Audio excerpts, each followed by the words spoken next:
Assalamualaikum warahmatullahi wabarakatuh. Shalom, Om Swastiastu, Namo Buddhaya, Salam Kebajikan.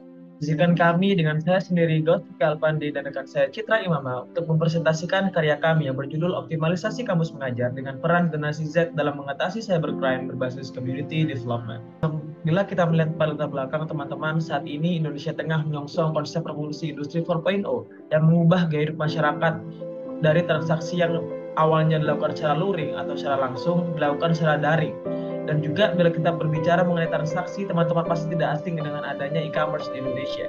Faktanya, e-commerce di Indonesia menjadi dengan pengguna terbesar di dunia dengan nilai transaksi yang sangat besar mencapai 403 triliun rupiah pada tahun 2021.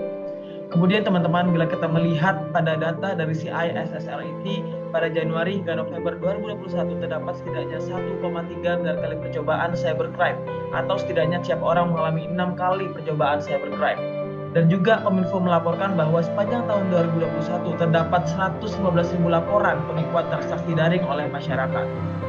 Teman-teman, bila kita mengetahui terkait jenis-jenis penipuan daring, terdapat 3 modus penipuan daring yang terkenal. Yang pertama yaitu phishing, merupakan modus penipuan yang mengaku dari lembaga resmi melalui sambungan telepon, email, atau pesan teks. Kemudian yang kedua ialah farming, merupakan aksi yang dilakukan oleh pelaku dengan mengarahkan korban menuju situs web tertentu dan diambil datanya tanpa disadari. Kemudian social engineering merupakan modus yang dilakukan dengan manipulasi psikologis korban untuk mengambil data pribadi korban tanpa disadari dengan manipulasinya. Kemudian teman-teman, kami melakukan analisis dengan structural equation Marlin partially square karena analisis ini tidak memerlukan sampel yang besar dan juga disebut sebagai robust analysis atau analisis kuat untuk mengetahui hubungan antar variabel. Pada penelitian ini, kami telah melakukan survei via Google Form pada tanggal 25 Juni sampai 5 Juli 2022 yang terdiri dari 23 pertanyaan dengan responden yang tersebar di 17 provinsi di Indonesia. Pada penelitian ini, variabel yang kami gunakan ada variabel laten yaitu X1 sebagai phishing, X2 sebagai farming, dan X3 sebagai social engineering, serta Y sebagai kepercayaan konsumen. Seperti yang telah disebutkan sebelumnya, pada sampel S ini terdapat 2 tahapan yaitu outer model dan juga inner model. Dengan tahap analisis convergent validity, terdapat beberapa variabel indikator yang perlu dihapus karena kurang berkorelasi.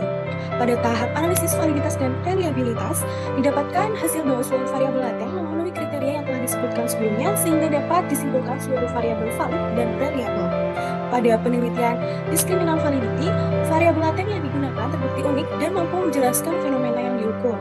Lalu selanjutnya untuk mengukur kesesuaian model perlu dihitung nilai quickness of fit dari model akhir dengan tolak ukur seperti ketentuan yang tertera. Berdasarkan hasil perhitungan didapatkan hasil sebesar 0,396 sehingga dapat disimpulkan bahwa model telah sesuai dengan data yang diamati. Pada evaluasi model struktural inner model dilakukan dengan proses bootstrapping dan hasil evaluasi menunjukkan bahwa p-value setiap variabel memiliki nilai kurang dari alfa sebesar 0,05 yang berarti bahwa variabel phishing, farming, dan social engineering berpengaruh signifikan terhadap kepercayaan konsumen dengan p-value terkecil diperoleh oleh variabel farming.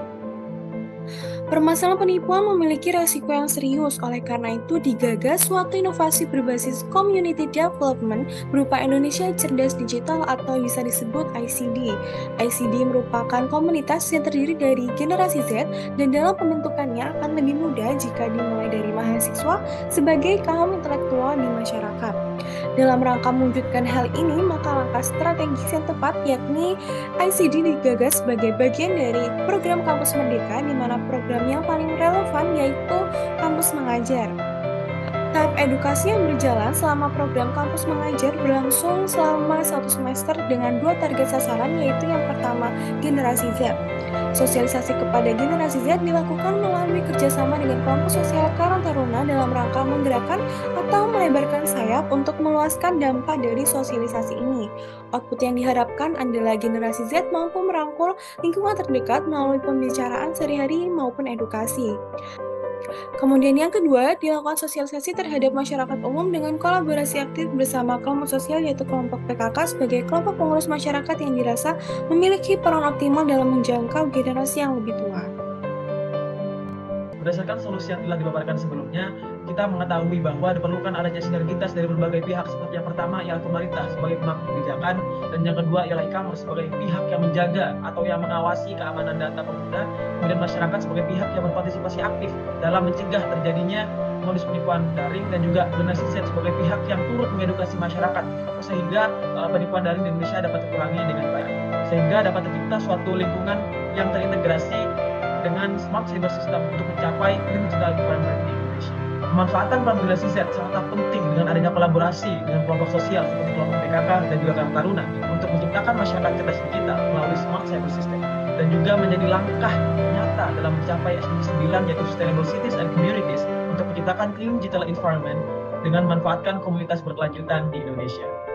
Berikut merupakan daftar pustaka yang kami gunakan dalam presentasi ini, dan juga sekian dari kami, kalau lebihnya mohon maaf. Wassalamualaikum warahmatullahi wabarakatuh.